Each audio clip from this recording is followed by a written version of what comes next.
Corpus callosum. তাহলে এই হচ্ছে জেনু, আবার আরেকবার দেখাচ্ছি, এই হচ্ছে জেনু। বাবা এইখানেই ক্লাস নেবো এবার, একটু তাও হাওয়া, ক্লাসে পারছিলাম না। এই হচ্ছে জেনু, এই হচ্ছে বডি, এই হচ্ছে স্প্লিনিয়াম, এই হচ্ছে রস্ট্রাম, ঠিক আছে? এটা হচ্ছে সেপ্টাম পেলুসিনাম। তাহলে এর ভেতরে আছে হচ্ছে ল্যাটারাল ভেন্ট্রিকল।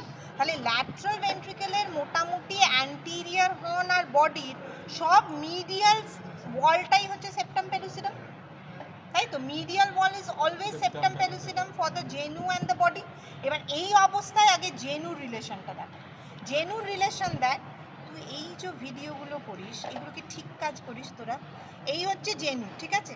তাহলে জেনু ইজ রুট বাই, জেনু মানে তার মানে, জেনু বলছি সরি, অ্যান্টিরিয়র হর্নটা, ঠিক আছে? তাহলে তাহলে এখানটা একটু সরিয়ে দিই, একবার সরিয়ে দেখিয়ে দিই। তাহলে এইটুকু সরালে যে জায়গাটা আমি দেখতে পাচ্ছি that is the body, that is the body, ঠিক আছে?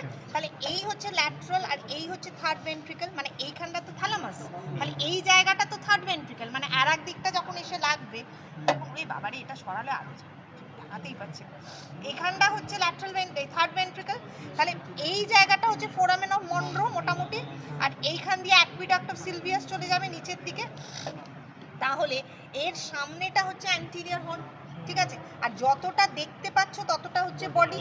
তাহলে বডির রুফটা কি? বডির roof is formed by the body of corpus callosum, ঠিক আছে? বডির ফ্লোর ইজ ফর্মড বাই, এই হচ্ছে থ্যালামাস আর এই হচ্ছে chordate nucleus.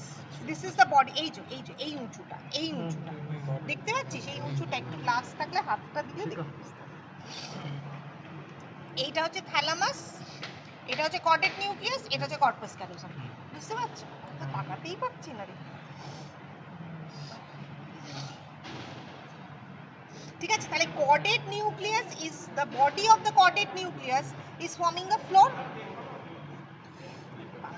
is forming the floor, আর thalamus is also forming the floor.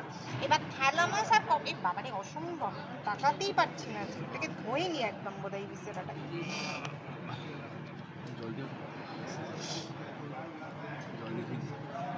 ওইদিকে যত একটু জল দিয়ে তাকানো